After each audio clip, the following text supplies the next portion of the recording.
Good afternoon, everyone, and welcome to Liberty Aid. I'm Joseph Neal. I am doing my testimonial video on how I got rid of my student loans. Uh, with the restricted time, I'm going to quickly go through how I did it. So what I'm going to do is jump right on into it. First thing I did was submit my first letter in 2016 of April to the American Education Services. And they sent me a response basically saying that I still owe the debt, along with the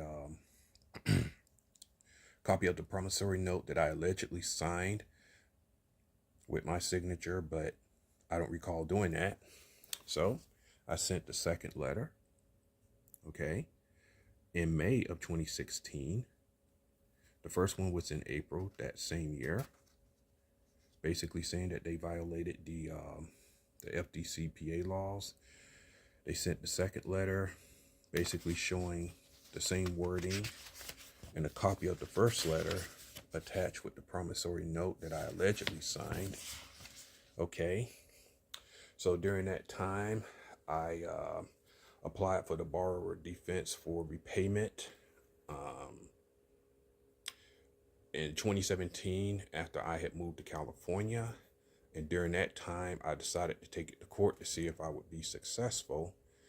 So the small claims court removed it, and the attorney for the American Education System removed the case to federal court. And during that time, the federal court granted AES summary judgment here in 2019, basically saying that they granted it and that I owed the debt, blah, blah, blah. And around that time, I still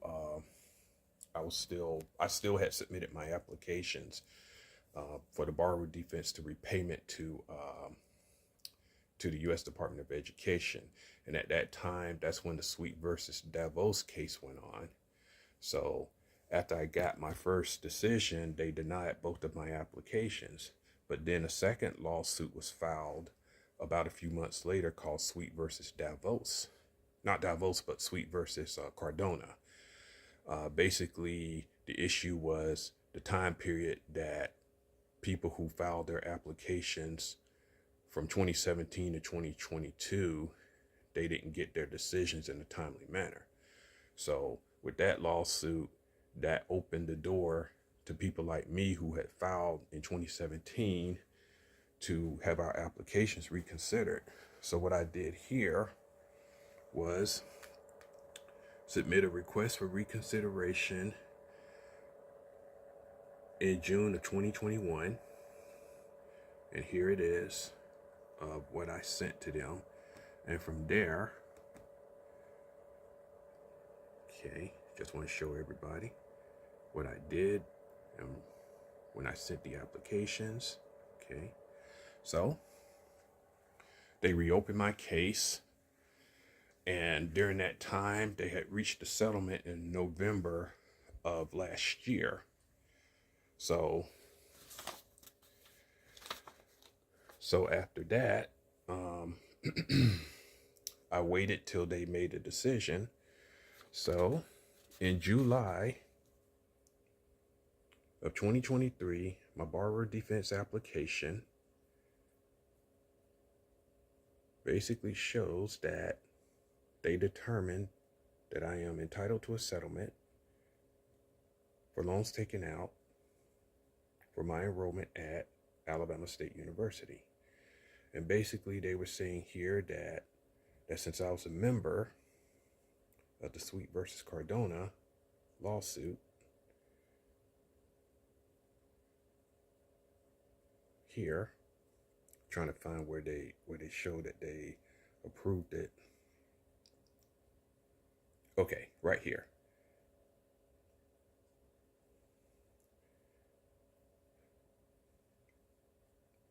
Approve your claim for settlement. Okay, this is in July 6, 2023. All right. And my second one, I want to show everybody, move this stuff here. I got in July 2023 borrower defense from Huntington College. And it shows here a special review process agreed to the sweet settlement and has approved your claim for settlement. Relief, okay, and they determined that Huntington College committed misconduct. All right, so there you go, everybody. All you have to do is you have to work hard. It's not easy. Trying to get my camera back in focus.